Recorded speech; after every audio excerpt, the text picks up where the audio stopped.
Assalamualaikum warahmatullahi wabarakatuh. Benarkah Syekh Siti Jenar itu ulama sesat?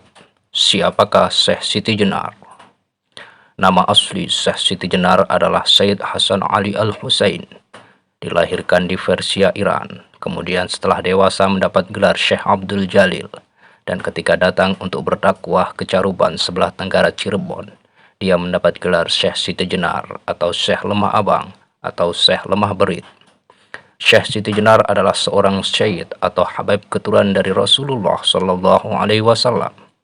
Nasab lengkapnya adalah Syekh Siti Jenar bin Syed Solih bin Syed Aisyah Alawi bin Syed Ahmad Shah Jalaluddin bin Syed Abdul Khan bin Syed Malik Asmad Khan bin Syed Alawi Amil Fakih bin Syed Muhammad Sahib Mirbad bin Syed Ali Kholisam bin Syed Alwi Sahib Beti Jubair bin Syed Muhammad Maula As-Somah bin Syed Alwi Al-Mubtakir bin Syed Ubaidillah bin Syed Ahmad Al-Muhajir bin Syed Isa An-Naqib bin Syed Muhammad An-Naqib bin Syed Ali Al-Uraidi bin Imam Ja'far As-Sadiq bin Imam Muhammad Al-Baqir bin Imam Ali Zainal Abidin bin Imam Hussein As-Sahid bin Sayyidah Fatimah Az-Zahra binti Nabi Muhammad Sallallahu Alaihi Wasallam. Syekh Siti Jenar lahir sekitar tahun 1404 Masehi di Persia, Iran. Sejak kecil ia berguru kepada ayahnya Sayyid Solih di bidang Al-Quran dan tafsirnya. Dan Syekh Siti Jenar di waktu kecil berhasil menghafal Al-Quran usia 12 tahun. Kemudian ketika Syekh Siti Jenar berusia 17 tahun, maka ia bersama ayahnya berdakwah dan berdagang ke Malaka. Tiba di Malaka, ayahnya yaitu Sayyid Solih diangkat menjadi mufti Malaka oleh Kesultanan Malaka di bawah pimpinan Sultan Muhammad Iskandar Shah. Saat itu, Kesultanan Malaka adalah di bawah komando Khalifah Muhammad I, Kekhalifahan Turki Utsmani. Akhirnya, Syekh Siti Jenar dan ayahnya bermukim di Malaka. Kemudian pada tahun 1424 Masehi, ada perpindahan kekuasaan antara Sultan Muhammad Iskandar Shah kepada Sultan Muzaffar Shah. Sekaligus pergantian mufti baru dari Said Solih, ayah Siti Jenar, kepada Syekh Samsuddin Ahmad. Pada akhir tahun 1425 Masehi, Said Solih beserta anak dan istrinya pindah ke Cirebon. Di Cirebon, Said Solih menemui sepupunya yaitu Said Kahfi bin Said Ahmad. Posisi Said Kahfi di Cirebon adalah sebagai mursyid Thariqah Al-Mu'tabarah Al-Ahadiyah dari Sanad Utsman bin Affan, sekaligus penasihat agama Islam Kesultanan Cirebon. Said Kahfi kemudian mengajarkan ilmu ma'rifatullah kepada Siti Jenar yang pada waktu itu berusia 20 tahun. Pada saat itu mursyid At-Thariqah Al-Mu'tabarah Al-Ahadiyah ada 4 orang, yaitu Maulana Malik Ibrahim sebagai mursyid Thariqah Al-Mu'tabarah Al-Ahadiyah dari sanad Sayyidina Abu Bakar As-Siddiq untuk wilayah Jawa Timur, Jawa Tengah, Bali, Sulawesi, Kalimantan, Nusa Tenggara, Maluku dan sekitarnya. Said Ahmad Faruk Sirhindi dari sanad Sayyidina Umar bin Khattab untuk wilayah Turki, Afrika Selatan, Mesir dan sekitarnya. Said Kahfi dari sanad Sayyidina Utsman bin Affan untuk wilayah Jawa Barat, Banten, Sumatera, Campa dan Asia Tenggara.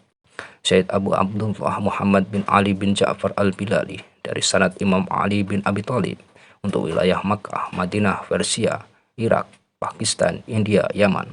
Kitab-kitab yang dipelajari oleh Syekh Siti Jenar muda kepada Said Kahfi adalah kitab Fasus Al-Hikam karya Ibnu Arabi, kitab Ihsan Kamil karya Abdul Karim Al-Jalil, kitab Ihya Ulumuddin karya Al-Ghazali, Tafsir Ma'rifatullah karya Rusbihan Bakli, kitab At-Tawasin karya Al-Hallaj, kitab At-Tajalli karya Abu Yazid Al-Bustami, dan Kutub Al-Qulub karya Abu Thalib Al-Makki. Sedangkan dalam ilmu fikih Islam, Siti Jenar muda berguru kepada Sunan Ampel selama 8 tahun dan belajar ilmu usuluddin kepada Sunan Gunung Jati selama 2 tahun. Setelah wafatnya Said Kahfi, Siti Jenar diberi amanah untuk menggantikannya sebagai mursyid Thariqah Al-Mu'tabarah Al-Ahadiyah dengan sanad Utsman bin Affan. Di antara murid-murid Syekh Siti Jenar adalah Muhammad Abdullah Burhanpuri, Ali Fansuri, Hamzah Fansuri, Syamsuddin Fasai, Abdul Raub Singkili dan lain-lain. Kesalahan sejarah tentang Syekh Siti Jenar yang menjadi fitnah. Yang pertama, menganggap bahwa Siti Jenar berasal dari cacing. Sejarah ini bertentangan dengan akal sehat manusia dan syariat Islam. Tidak ada bukti referensi yang kuat bahwa Syekh Siti Jenar berasal dari cacing. Ini adalah sejarah bohong. dalam sebuah naskah klasik. Serat Candakipun Riwayat Jati Alih Aksor, Perpustakaan Daerah Provinsi Jawa Tengah tahun 2002, halaman 1. Cerita yang masih sangat populer tersebut dibantah secara tegas. Wontenika carios yen lemah abang puniko asal saking cacing. Sejatosipun inggih pancen manungsa darat alit kemawon, griya ing dusun Lemah Abang. Adapun diceritakan kalau Lemah Abang, Syekh Siti Jenar itu berasal dari cacing, itu salah. Sebenarnya ia memang manusia yang akrab dengan rakyat jelata, bertempat tinggal di desa Lemah Abang. Ajaran Manunggaling Kaulo Gusti yang diidentikan kepada Syekh Siti Jenar oleh beberapa penulis sejarah Syekh Siti Jenar adalah bohong, tidak berdasar alias ngawur. Istilah itu berasal dari kitab-kitab primbon Jawa, padahal dalam suluk Syekh Siti Jenar, beliau menggunakan kalimat fana wal bako. Fana wal bako sangat berbeda penafsirannya dengan Manunggaling Kaulo Gusti. Istilah fana wal bako merupakan ajaran tauhid yang merujuk pada firman Allah, kullu syai'in halikun ila wajhah, yang artinya segala sesuatu itu akan rusak dan binasa kecuali zat Allah. Syekh Siti Jenar adalah penganut ajaran tauhid sejati, tauhid fana wal bako, tauhid Qur'ani dan tauhid syar'i. Dalam beberapa buku diceritakan bahwa Syekh Siti Jenar meninggalkan sholat, puasa Ramadan, sholat Jumat, haji dan sebagainya. Syekh Burhanpuri dalam risalah Burhanpuri halaman 19 membantahnya. Ia berkata, saya berguru kepada Syekh Siti Jenar selama 9 tahun. Saya melihat dengan mata kepala saya sendiri bahwa dia telah mengamalkan syariat Islam sejati. Bahkan sholat sunnah yang dilakukan Syekh Siti Jenar adalah lebih banyak daripada manusia biasa. Tidak pernah bibirnya berhenti berzikir Allah, Allah, Allah, dan membaca sholawat Nabi. Tidak pernah ia putus puasa Daud, Senin Kamis, puasa Yaumul Bid, dan tidak pernah saya melihat dia meninggalkan sholat Jum'ah. Beberapa penulis telah menulis bahwa kematian Syekh Siti Jenar dibunuh oleh Wali Songo dan mayatnya berubah menjadi anjing. Ini suatu penghinaan kepada seorang waliullah, seorang cucu Rasulullah. Sungguh amat keji dan biadab seorang yang menyebut Syekh Siti Jenar lahir dari cacing dan meninggal jadi anjing. Jika ada penulis-menulis seperti itu, berarti dia tidak bisa berpikir jernih. Dalam teori antropologi atau biologi kuantum sekalipun, manusia lahir dari manusia dan akan wafat sebagai manusia. Maka saya meluruskan riwayat ini berdasarkan riwayat para habaib, ulama, kiai dan ajengan yang terpercaya kewaroannya.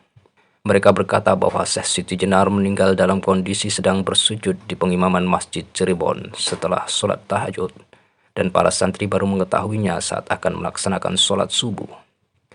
Cerita bahwa Syekh Siti Jenar dibunuh oleh 9 wali adalah bohong. Tidak memiliki literatur Freeman. Cerita itu hanyalah cerita fiktif yang ditambah-tambahi agar kelihatan dahsyat dan laku bila dijadikan film atau sinetron. Terima kasih sudah mendengarkan. Semoga bermanfaat. Assalamualaikum warahmatullahi wabarakatuh.